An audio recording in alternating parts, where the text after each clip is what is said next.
Welcome to Peter and Ruffy's Football Show here on STV2.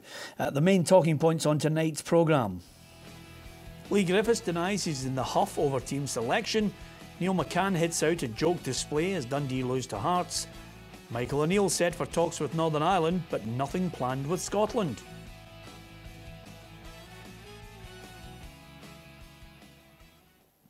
Yeah, just a few of the talking points. Alan Ruff and myself, Peter Martin, will be discussing tonight, as ever, Wednesday. Bootroom guest, delighted that former Rangers and Scotland captain Barry Ferguson is with us here in the studio. We will, in this programme, show you the goals from Hearts against Dundee and, of course, Ross County, Kilmarnock to come as well. Let's have a look at the back page headlines from the morning papers and the Daily Record. Painful truth. This is obviously Moussa Dembele saying he's happy at Celtic, but he freely admits that he could be prized away from the champions January, possibly the summer. And there's all the Hearts youngsters celebrating there that 2-0 win over Dundee. And a little line there from Graham Murty urging Rangers to aim for the top and hunt down Celtic. And as you can see there, the Courier, Neil McCann hits out at joke display. He's not a happy manager after their performance against Hearts. Here's the Press and Journal. And again, show me the money. This is Derek McInnes hoping that the chairman, Stuart Milne, will back his January transfer targets, giving him some money to bolster the squad in the battle for second place. Or, as Graham Murty mentioned there, maybe Rangers should be looking to push Celtic even further. A lot will depend on the big game tonight. We'll talk about that in a moment. Some of the back page headlines there and, of course, our opening menu. I mentioned it to you yesterday. I always thought it was the case. Lee Griffiths has come out and said he's got no issue with the team selection. You know, the manager's been fairly upfront with everyone. Yeah, but I think the important thing is if Brendan Rodgers has had a word in his ear and said, look, this is what I'm going to be doing over the next 2 or 3 games and you'll be used whenever I need you, but I'm saving you for more important games coming up. You're okay with that? But I mean, we're obviously on the outside. We don't know what's been said, but looking obviously from his demeanour there, any professional football player wants to play. They don't want to be sitting on the bench. If the gist is, yeah, you're sitting on the bench till I need you, and then you're not getting on. No, then as a professional, you're saying to yourself, well, I want to play. Yeah, but there's a difference between I want to play and some people saying he'll be asking away.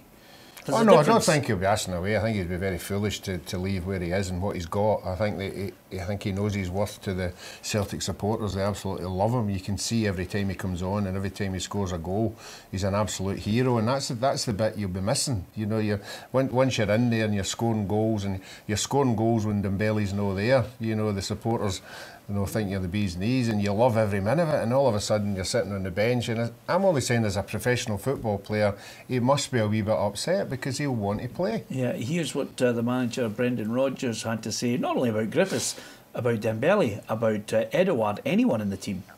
Yeah, I speak to all the players. You know, Odson's a boy that's been very, very good in training and also been very good in the games. You know, he scored his hat-trick of late, and up until that point he was excellent in training. But I speak to all the players. Is Lee upset about it at all? Is he concerned about his players? I don't think that's anything to do with you. Ask him. Yeah, brilliant custard pie there for Sheila McLaren, our reporter. It's one of those ones, sometimes they catch you on the hop and you think I should have gone back in there. Yeah. But what's your take as a former professional player? If the manager tells you the drill, this is what's happening. Yeah, listen, you're happy enough that he's been straight up front with you, that you're not going to be playing. But as Ruffy said, I get Lee Griffiths the type you want to play every game, but as you say, you've got Dembele, you've got Edouard there, who scored the hat-trick last week. You've got good competition for places, so as long as the manager is up front, you've got no problem with that. But deep down, you do want to play every single game, but you know it's impossible because, to be fair, Celtic have got a strong squad. Yeah, has a manager ever said to you, look, by the way, there's a big run of games here, I'm going to leave you out here? Yeah, I get left out a few cup games. I was the same as any professional. I wanted to play every game, but you've got to understand the manager. He maybe wanted to rest you because you've played a number of games that season. So I'd been left out a couple of times on the bench, and I had no problem with it, as I said, because the manager came to me and explained his reasons to give me a bit of rest, but I'd be back in for the weekend. Yeah, not too far away from Celtic against Hamilton actually kicking off. We will bring you the goals on that on tomorrow's programme. January transfer window looming ever closer. The stories start to really gather pace now, guys. I mean, Dembele, some clubs in England start to look and think, we need a goal scorer to keep us in the Premier League for the millions that are on offer. That's why I think January is going to be a real worry for Celtic with him. Yeah, they want to keep holding him. He's a player that I think can go to the very top. I know he's had a few injury problems since he's been at Celtic, but I like him strong, powerful, and he can score goals. And you know what it's like down there. If the money that's round about English Premiership, if somebody comes in with a decent offer, Celtic would need to look at it. And as a professional and as a player, he'll want to try and play at the highest level, I'm sure of that. Yeah. Do you think they'll be tempted by it, Ruffy, or can they hold on to the summer? I think he's beginning to get itchy feet. Yeah. I think he's did initially what Celtic wanted him to do, was play in the Champions League last year, stay and see the season out. I think obviously now the speculations is starting to be ongoing. His agent's obviously hearing things as well. His agent will be talking to him. And it depends which clubs it is we're talking about, because we're at one stage when he was in the Champions League and obviously scored against Man City, we were away up at big clubs being interested in him. I think with been out with the injury, he's not really hit the heady heights that he was at, so it'd be really interesting to see what kind of value certain clubs have him at now. Yeah. Tonight there's a cracking match. I really wish I was there. Hibs against Rangers, because if Hibs against Celtic in the second half was good, this one really is a tester of where Hibs are at, and if Rangers can, you know, crack on 3 consecutive wins, this is a test to get the 4th. Yeah, I'm looking forward to it. As you said, I watched the game on Sunday against Celtic, Hibs, against Celtic. I thought I was disappointed in Hibs, to be fair, in the first half, and then the first 20 minutes of the second half, Celtic totally dominated. But you've got to be, they showed great character. 2-0 down, they showed steely determination to get back in it, and they could have won it in the end. So it's a great test for Rangers. Obviously, the 2 games against Aberdeen were fantastic results. I know on Saturday wasn't a great performance, but at the end of the day, Peter, they still get the 3 points. So they're going to a team that I rate very highly. I think can challenge for that second place. So it's a big night for Rangers. I think they can go and get the 3 points. I do, because confidence must be high. But it'll be a hard one, but I think they can go and get the win. Yeah, here's Josh Windass on the big game. I've seen a lot of Hibs this year, and I think I really like watching them. They're a good side.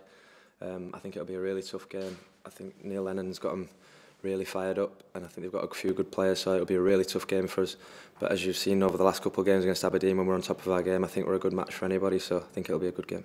It'd be brilliant to beat the top 3 or whatever teams in the league away from home. So yeah, I think obviously it'd set them back as well as pushing us forward, so it's a no-brainer that we need to win. Windass makes about Rangers' situation here. I mean, Graham Murty's already said, Barry, they should be aiming to push Celtic now, because despite all the negativity that surrounded your old club, they're on 33 points. You know, they're only 5 behind Celtic, albeit Celtic have got a game in hand. A wee bit of pressure now, suddenly the players would believe a bit more. Well, he's saying the right things for me, Graham Murty. Rangers should be trying to push Celtic, not be happy to try and push Aberdeen. Since he's come in, as I said, he's had 2 fantastic results against Aberdeen. The performance against Ross County wasn't great, but listen, they're showing something that they never showed before under the previous manager, and that's desire and determination to get results. So the players must be confident. They're obviously clearly enjoying it under Graham Murty, with everything that's going on off the pitch in terms of getting a new manager.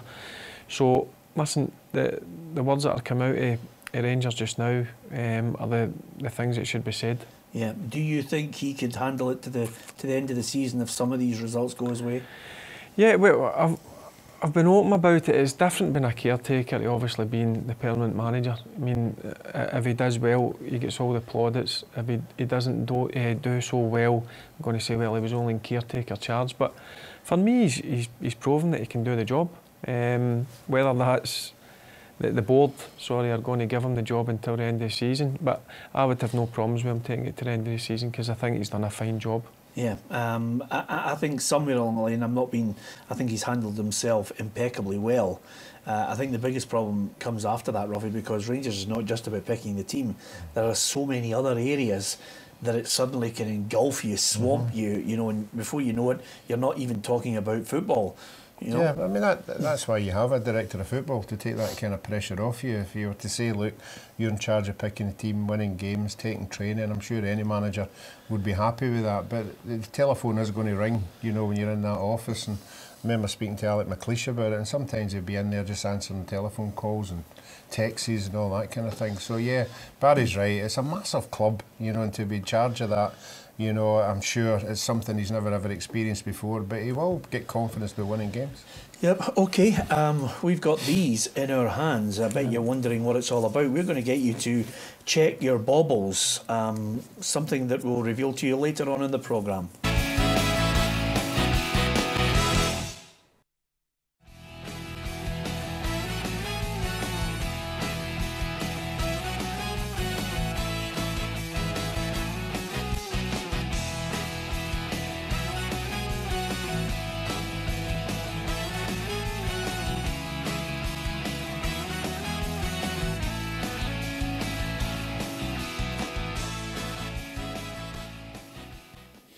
Did you get that, Ruffy? Yes, I did. Yeah, well done. Okay, all that talk about Rangers. Let's not forget about the team at home tonight, which is, of course, Hibernian. A lot has been made of their performance in the fight back against Celtic. They'll provide a stern test tonight, no doubt. I'm sure Neil Lennon, though, will be looking and thinking to himself, I've tipped them to be top 3, Ruffy. He'll think they can finish second as well. It's all to do with how much money I think they get in that January transfer window, if at all. Yep, no, I think he will get money, but I think it might be players out, players in. But, I think it's a big game for both teams tonight, because as footballers, if you win this game, you think it's a marker. You're laying down, Rangers, if they beat Hibs, and they think they're going to be second, and Rangers beat them, we'll say, well, we'll be second. So I think it's a fantastic game. It'll be a great atmosphere. The stadium will be full again. I think it's all about the midfield with this one. I think both midfields will be a big telling. It was very noticeable at the weekend there, obviously, with McGinn in the middle there, McGeoch and Boyle out wide. The pace was there for everything to see, but Rangers have got it as well. But with Rangers winning up at Aberdeen, that means they've got a forum behind them going into this game. So I think we're all anticipating to see who's going to come out winners. Yep, it could be a 6-point gap for Rangers at the end of this. But of course, Neil Lennon will be feeling confident they can take something from this game. What's going to happen in the January transfer window? Well, that might be in the hands of someone a little higher up than the manager. I'm talking, of course, about the Chief Executive, Leanne Dempster. Here's what she had to say about possible transfer targets and money available. If it's a good opportunity for us, then it'll always be something that we'll consider. But equally, I'm very happy with the squad as it is at the minute. I know Neil's happy with the squad the way that it is at the minute. But as we see things come towards us, we always see if we can take advantage of them. You don't always get what you want all the time, but we do try. Yeah, that's a classic Chief Executive line. Don't show your hand and do a bit of ducking and diving in the background. I rate her very highly. Oh, I think she changed everything around when she went there. She calmed the storm with the supporters and the board. And you don't hear anything about the board anymore, so that shows you how good a job that she's doing behind the scenes. On the transfer thing, I think the biggest worry is, I think Neil Lennon thinks somebody's going to come in for John McGinn. I really do think this is the month that he won't be sitting beside the telephone hoping it rings. Because I think the form that he's on, somebody might just think, here's a snip and let's take it now. Well, I did say to you at the start of the season that I thought Celtic would, keep an eye on him, make a move, possibly throw in Liam Henderson as a makeshift in it. Yeah, I'm just disappointed that Rangers have not even showed an interest. And I'd love to see him at Rangers. As I say, I've always liked him, but especially the last 3 or 4 months, I think he's come on leaps and bounds. Watch his range of passing as well. That was something that he wasn't great at. Obviously, he's worked on that in the training ground. And I think he's got everything a modern day midfielder needs. I think he can go to the top and I would like to see him stay up here in Scotland. And obviously Celtic have got the money. I don't know if Rangers have got that kind of money to go and sign him, but he said I don't think he'll be at Hibs in the summer. In the January transfer window. Who would be your top guy that you think, if you had a choice of maybe 4 or 5, let's just say for example there was a Kenny McLean, a John McGinn, a Jamie Walker, Louis Moult, a Lewis Morgan, a Niall McGinn. There's 6 for you. Who would you think, that would be the ideal man for Rangers? John McGinn. Yeah? Yep. I know Louis Moult, I know scores a number of goals, but for me, I think if you buy John McGinn and you pay X amount of millions, maybe 2 million, people are talking about £2.5 million, I think you've only got him for another maximum 18 months to a year, and then he'll go down to England. Somebody will come in and spend big money on him. Okay, interesting one. Who would you have taken there, Ruffy? Can you just give me one? I'm giving, that's all right. Yeah. No, he's given you 6. I've given you 6, but you pick one. Yeah, of course. Yeah. No, John McGinn for me gives you everything in that field. He goes forward, he takes on people, he's in the box, scoring goals. You know, you saw it at the weekend there. He had the vision, that other players didn't have. See, that's the thing that I think he's really improved on. His range of passing has been fantastic the last couple of months. So that's something that's clearly he's been on the training ground working. Or Lenny's maybe took him aside and worked with him on that. But I think he's going to be top notch if he continues the way he's going. Yeah, and the other McGinn, Niall McGinn. I mean, I mentioned that he's the type of player that I think Rangers need. Derek McInnes almost certainly would love him back at Pittodrie, but obviously we mentioned it on yesterday's show, Ruffy. Hibs could be in the box seat with that in your mind. Well, obviously he was at Easter Road. That doesn't tell you anything for definite, but if he's at Easter Road and obviously Neil's maybe invited him, there might have been things going on before that game, and he would be a good buy. I think that if Hibs are short on anything at strikers, obviously we saw the young boy coming on and scoring, but obviously the more strikers you've got that can hit the back of the net, the better. I'll tell you, I wonder what conversation has gone on between Derek McInnes and Stuart Milne now that he's settled back in that manager's chair at Pittodrie. He must have said to him, look, I'm here. I mean, we're all big enough and man enough to know that if a big club came in, suddenly he'd be off. But he's obviously had a conversation with him to say, yeah, I think he's getting funds, whether it be January, because January is a difficult window to work in, we all know that. But I think he knows that Aberdeen really needs strengthened, and I think Stuart Millen will put his hands in his pockets and support him in that, whether it be January or certainly in the summer. I can see Aberdeen going out and spending a bit and changing their squad. Yeah, I mean, how many do you think they need? I mean, we're now in a situation where you've got Hibs, who have put in some really good performances. You've got Rangers with this growing confidence now after those wins, 3 consecutive wins. And you've got Aberdeen, who've managed to put all the furore of the last 5 or 6 weeks behind them, and you're looking for them to really push on. I'm curious to see how they're going to respond to Derek and what type of funds he will have. I admit it's a difficult window, but I still think they need. I still think they need something a wee bit more creative in the middle of the park, and I do think they need to. They need to get goals. They need to get someone, to help over and above what they've got. Greg Stewart, I'd love to chip in with goals, but he just doesn't seem to have hit the heights. No, I'm sure. Obviously, that was a major discussion when Derek decided he was going to stay. I mean, it's obvious if your owner's pulling you in and saying, "Look, I want you to stay." The obvious thing you're going to say is, "Well, what's the future?" We all know about the new stadium. We know about the training ground. But Derek will be wanting a push. He'll want to consolidate that second place, and I'm sure he must have said to Stuart Millen, "What is the budget in January? Because I want to bring 2 or 3 players in." Yeah, absolutely. And of course, it's St Johnstone tonight. Here's what the manager makes of the game this evening. I think they're only a couple of points off of where they were last year, and you would never write St Johnstone off. They're always a team that end up in the mix towards the end of the season, at the right end of the table, and you wouldn't bet against them doing that again this year. They've still got the nucleus of the same types of players, and they have that experience of grinding out results. Sometimes teams go in that kind of sort of run where you don't pick up points, but they are the type of team that can also go on other winning runs and unbeaten runs. So I think they'll be confident from the result that they had at the weekend, because Hamilton themselves have been in good form. So. Yeah, I'm not fooled. I still don't think St Johnstone have really hit the heady heights of last season or the season before. You know, because Tommy Wright has set the bar so high. Yep. That I still think they've got a bit to go. Yeah, I'm surprised, as you said, they've had a difficult start to the season. It's not been the St Johnstone we're used to over the last couple of years. But I still think he's got a good squad there, and he's the job he's done up there has been fantastic. I mean, some of the jobs that have come up, I'm shocked that he's not been even mentioned in them, because as I said, I think he's done a great job at St Johnstone. There's been a few that he's been mentioned for. I just wonder if that's maybe all effective. You know, there was this 2 or 3 weeks ago we were all jumping on the bandwagon of the speculation of the domino effect here.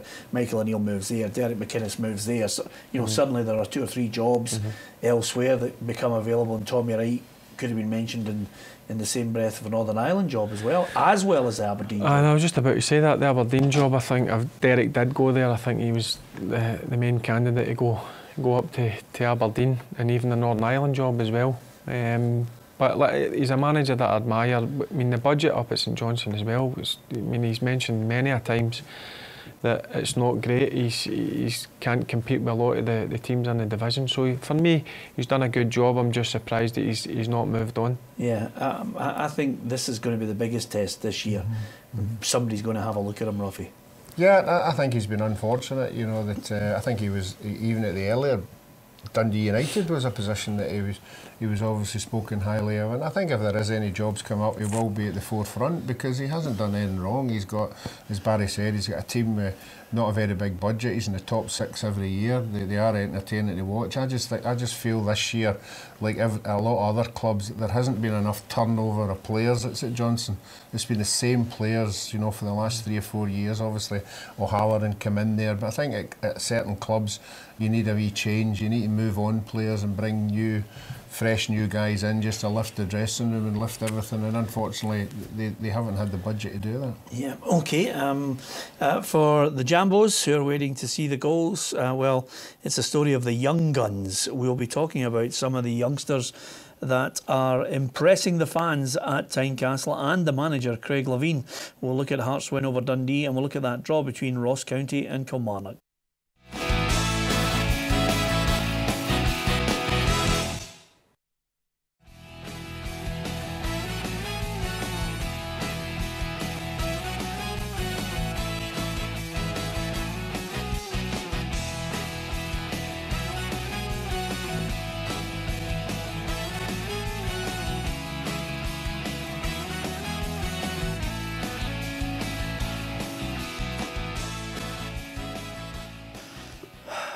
You can tell there's a competitive edge in this studio here, and 1973 was the year Barry Ferguson got it. I actually thought, Ruffy, it was 75, because obviously Rangers won the first of 2 trebles.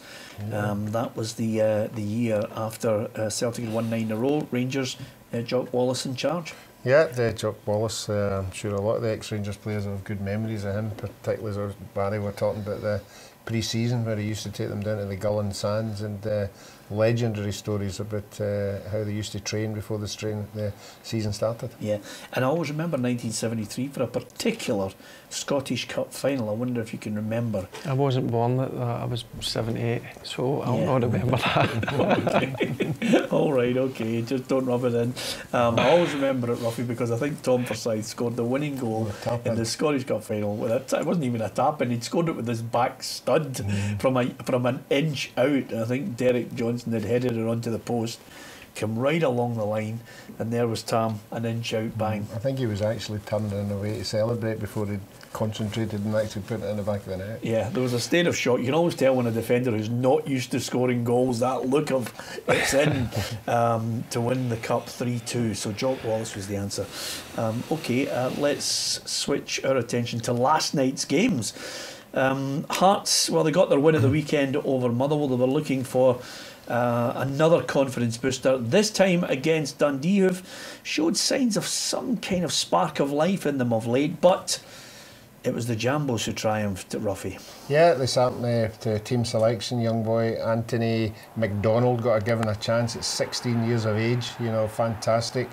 I don't know who Barry was when he played his first game, but it's a tremendous occasion, super through ball, you know, and for once Congalvas gets in the end of it, you know, and just sort of, it doesn't really strike it particularly well, he just puts it past the keeper, and that gave Hearts a wee bit of a push to go for the second one, because I think that's what Craig was saying, that they weren't, the fans weren't really comfortable, you know, until they got the second one. But the second one, if you're a Dundee, if you're everybody in that Dundee jersey plus the goalkeeper, yeah, you've got to say, I mean, I don't even know if the goalkeeper thought that the flag had went up or something, but he just stopped his momentum to do anything about that goal. But I think everybody in a white jersey there has got something to answer for, and you could see Neil McCann after the game, he was absolutely furious, you know, that the way they had lost the game, and that's not the first time that's happened this year. Yeah, well, he described their performance as a joke. He didn't miss anybody with the performance. I mean, even the defending for the second goal, you can understand why he was so angry.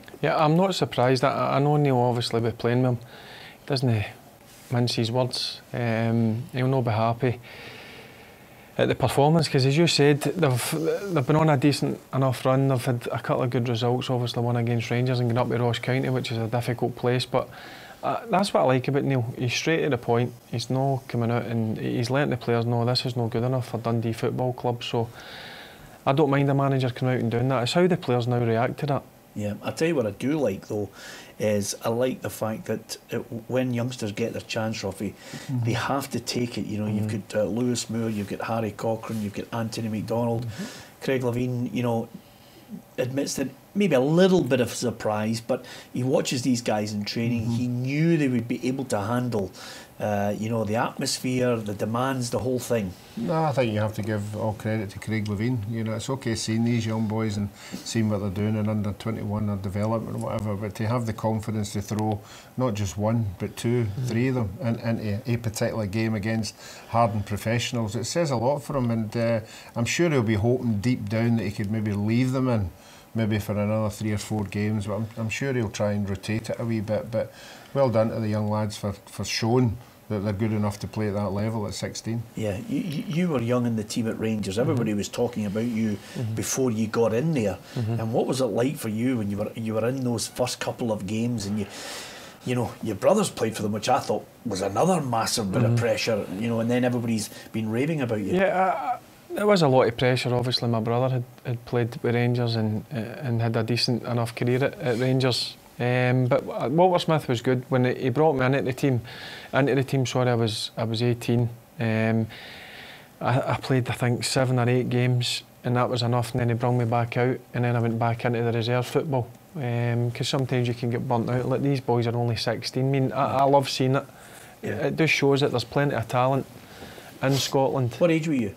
18. 18. Now these boys are 16. They're just out of school. It's fantastic. As I said, I've always said Tynecastle's a fantastic stadium to play in. The boys playing, I don't know the crowd, what is it, 10, 12,000. So great that he can handle that pressure, and you've seen his pass for the first goal. Fantastic bit of skill. So I love to see young boys, and certainly Hearts are pushing through a number of players. They've always had a decent youth set up there. Yeah, okay. Well, let's look at a game which involved one of your old mates in Kris Boyd. It certainly didn't look good for Killie in the first half of this game. Yeah, it didn't. Obviously going 2-0 down, that's a fantastic finish for the Rooters at the back. Great volley. And you're thinking to yourself, you're thinking Kilmarnock might get back into this game, but as you see, look, it's a fantastic piece of skill. And then Naismith with the header. I mean, I think the goalkeeper's got no chance of getting that. So at that stage of the game, I'm thinking Kilmarnock are not going to get back into it, but they do get back into it for a boy that I've always liked when he was at Hamilton Brophy. I was actually surprised that Hamilton let him go. Great bit of skill, great strike again, as you see there. Fantastic bit of skill. I've always liked him, as I said. Him and Boyd are actually setting up a great partnership. He's changed his formation. Yeah. If you go in a 4-5-1 to a 4-4-2, and then the second goal.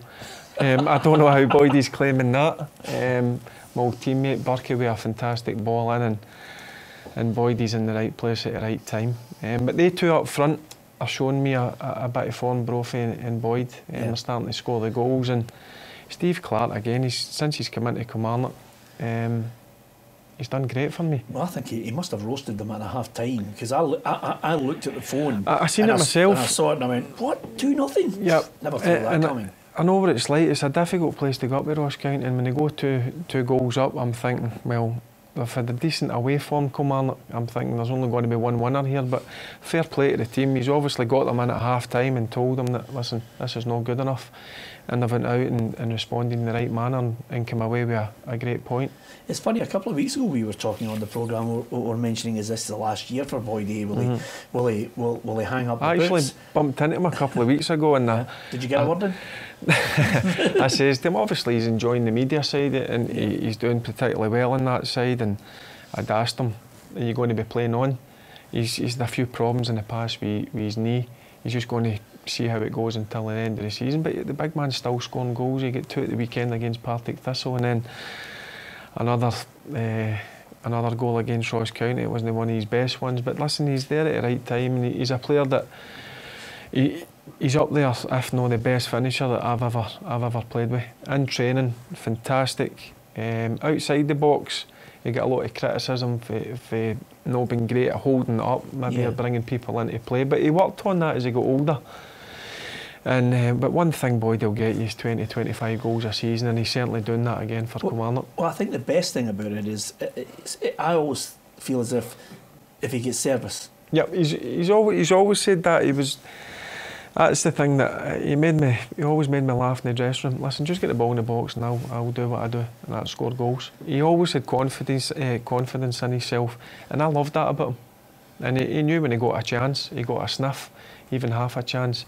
9 times out of 10 it was in the back of the net. Yeah. And he's scored goals wherever he's been. Yeah, confidence key to them, and you couldn't mark him with a bouncing burner. He's got it in abundance. No, I think, Barry, it's all about delivery. You know, if you get a winger on either side who can go by somebody and put a quality ball, just put it in the box, because he's got that much experience to drift it, find a wee pocket that nobody else can find a wee half yards here, and then if there's a deflection or a ricochet, he's got the ability to be there at the right time. Yeah. What I always found about him, he came alive in the last Thursday. He obviously wasn't known for his pace, but that wee movement, he always made himself half a yard. That's the thing that struck me, and certainly when it came in the box, his movement was fantastic, and that's why he's the top goal scorer in the SPFL. Yeah, absolutely. It's a record he should be proud of. Of course, I think the other bonus for Killie is his goals and that link up with Brophy can suddenly get them further away from that battle at the bottom. Yeah, well, we saw the battle at the bottom. You know, I know Ross County got beat at Ibrox, but they picked up another point. You know, keep picking up points, point here, point there. You know, you don't have to win games. It's when you're not winning games for 3 or 4 and you're not picking up anything, you know, so that's why it's important some of the teams that are playing tonight need to pick up points. Yeah, and of course it's good for Kris as well, because he can weigh up if he's still scoring goals for Killie, if he if he's going to continue with his media work. It's better that he's starting off at a really small station where there's not a lot of people listening or watching him. That gives him a chance to bed himself in for the future, Ruffy. Well, I'm glad you said that and it wasn't in your Barry. So.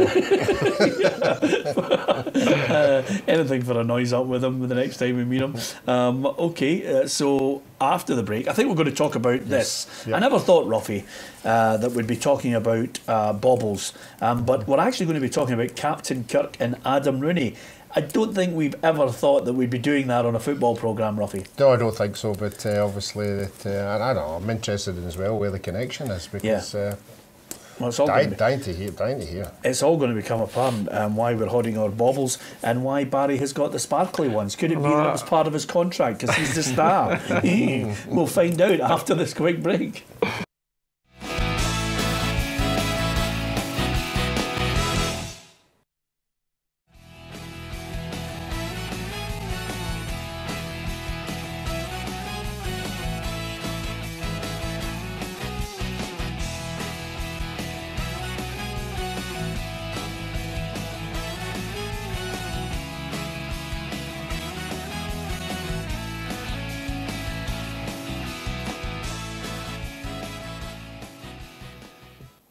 You're well happy with that, Ruffy, because you remember 1969, you were down in Leeds at the time, weren't you? Yes, I do. I had an aunt down in Leeds and we took me to Ellen Road and we had a wee party at night. and Yeah. I enjoyed every minute of it. Yeah, absolutely. Well done, Ruffy. Okay, listen, which brings me nicely to these. Check your baubles. Now, it's a great tale because Cahonas Scotland are on a case which is basically, I think, a lot of footballers have been involved in this, and Adam Rooney innocently getting involved in it with Cahonas Scotland, which is basically again to try and get men to check their testicles to make sure that they can spot it early if there is testicular cancer. So here's a tweet that started it all off. I'm happy to support Cahonas Scotland Testicular Cancer Awareness Campaign. Remember to check your baubles. So it's a nice little PC way to try and highlight this to guys. And would you believe it, Captain Kirk himself, William Shatner, would have been enough to tell Adam Rooney that my baubles are bigger than his. Hashtag size matters. Now, I have to tell you, from there, it descended into a right ding-dong between the two of them. But it was all good fun. And I think it gets the message across. So, fair play to the two of them. And I have mentioned on Twitter, Ruffy, if Aberdeen are smart, they should get Adam Rooney's shirt, a slightly bigger one, out to Captain Kirk and get him in a Don shirt. That would be a fantastic bit of PR, wouldn't it? Yeah, but as you say, the whole thing's all about awareness. I think we all have to be aware that this is something we should deal with right away. I mean, obviously my age, more importantly, but other ages as well. Yeah. And when footballers are behind this kind of thing, it does make, the guy out there, be positive about the whole thing. I never thought I'd say this on the programme, but could you actually stop playing with them now, because it's coming over on the microphone and it's just annoying me. As far as yourself's concerned, sometimes it takes a little bit of fun like that gets it out there to people, and I know that Cahonas Scotland and I think John Hartson's got a campaign as well. It's just making people aware. It just, okay, I'm not alone in this situation. Other people need to do it as well. You know it close hand. Yeah, it is. I mean, one of my close friends, former Rangers player Craig Moore, he had it. Thankfully, obviously, he got the operation, he got sorted. But I think campaigns like this are fantastic, and it's important that obviously people of all ages check themselves and make sure there's no lumps or bumps down there. Yeah, and Captain Kirk, no less. I mean, that's just magnificent, isn't it? Can't beat that. I'm dying to know how the connection, how he connected into that way. Yeah, both of them are ambassadors, I think, for Cahonas Scotland. So suddenly, when one tweets, the other one tweets. That's how it works, Ruffy. I know you do have your own Twitter account, but it's using it that's the problem for you. I just don't remember him mentioning it on Star Trek. Yeah, it was an Aberdeen supporter. Yeah, well, it could be. It could be if they get their finger out and get that strip over to him. To be perfectly honest with you. Okay, I'm going to look to you and tell you can get onto it as well. The great campaign on at Cahonas Scotland. Well done to all the team there, and well done to Adam Rooney and William Shatner for a good bit of fun. Back to the football, of course, down south. There's been some good battles going on between Mourinho and Pep Guardiola. And of course, weighing into the whole thing after the defeat at Old Trafford has been our old man Zlatan Ibrahimovic as well, saying that it's he can be petty, Guardiola. They certainly weren't happy with the celebrations after the game, but that's the nature of it, isn't it? Did you celebrate? Well, let me see that. Did you celebrate in 1999 in the dressing room? It must have been mayhem at Celtic Park that day. Yeah, I celebrated it every time. I mean, it was a bit more of a celebration when you beat your old firm rivals. I don't mind that. You know what I mean? You celebrate if you win. Other times I was on the back end of Celtic players celebrating. What goes around comes around. And I don't mind that. It shows to me that people are passionate about winning, and that's what it's all about, winning football games. And I don't see it as being a problem. Neither do I, Ruffy. I mean, listen, I love the noise up in games. If you lose it, you're absolutely pig sick. If you win it, you want to let everybody know. And I even love players when they score the goals.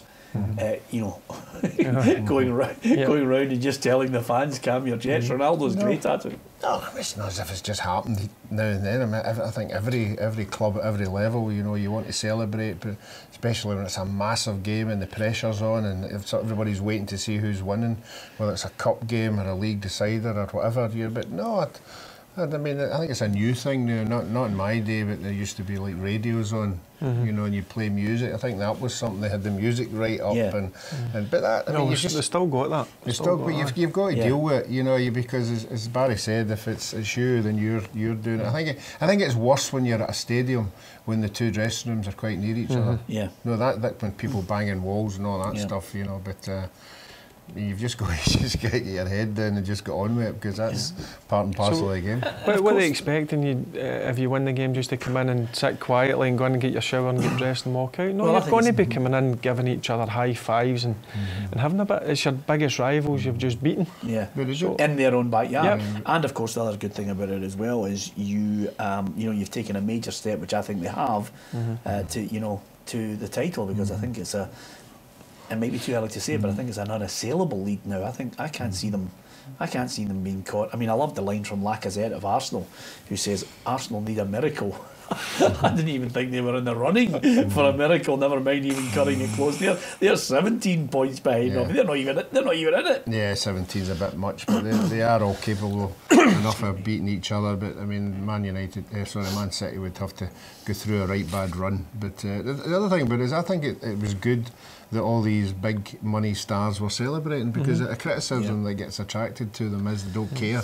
You know, they're earning 100,000 a week or something, so it doesn't really matter. It just shows you how much it meant to them when they won the game and how much it meant to them when they went into the dressing room. But it'd been interesting to see who threw the milk. Yeah. Yeah, that'd have been. There's always something that happens down through the years. I mean, you two are competitive. I mean, I know you like to win as well. It must have been great in the dressing room when you defeated Celtic in the League Cup final. You know, in there listening to the music, all that stuff, getting them all the stuff that you guys liked at that time. Yeah, I think we were still all asking each other, was that the right score? Are you sure we've won? Sure we've won. 4-1. It's still fantastic, Robbie. I still love hearing your tales about it. Okay, Burnley. This is the tale.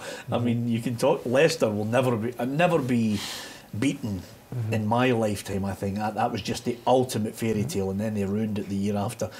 Sorry, Ruffy, but Burnley 4th in the Premier League is outrageous. He's done a fantastic job there. Obviously, first season they get promoted, get relegated, come straight back up, and a club like Burnley, I would imagine they've got one of the lowest budgets as well in the league, sitting 4th in the Premier League. Yeah. Why is he not quoted? Is it just because he's not fashionable enough? I actually thought he would have got the Everton job. I'm surprised that Everton didn't come in and try and get him because of what he's done at, obviously, Burnley. I don't know the reasons why, but I actually like watching Burnley. I think they've got some decent players. Yeah. We've got a Scottish player down there playing week in, week out. Scott Arfield, and he's playing some great stuff.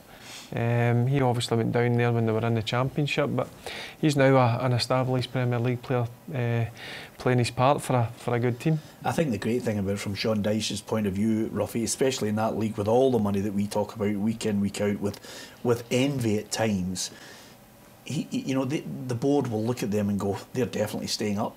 You know, this is great for us.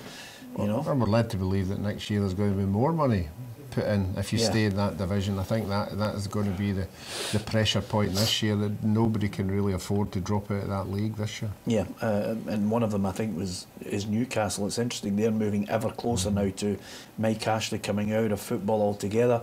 I think the real push behind is that Amanda Staveley, who is acting on behalf of a consortium who want to buy it over 300 million's the price. Well, I mean, I think we all know that the Newcastle supporters are just passionate, are more passionate than a lot of clubs, and it would be a fantastic club to get rejuvenated, and obviously spend a bit of money on them, because he's obviously said, look, I've spent enough, I'm not spending any more. So if another consortium come in there, you would like to think that they'd start splashing the cash. Yeah, absolutely. I leave you with the last line on footballers, which is Alvaro Morata can't make it for Chelsea in tonight's game because picking up the odd injury here and there, but he's tired.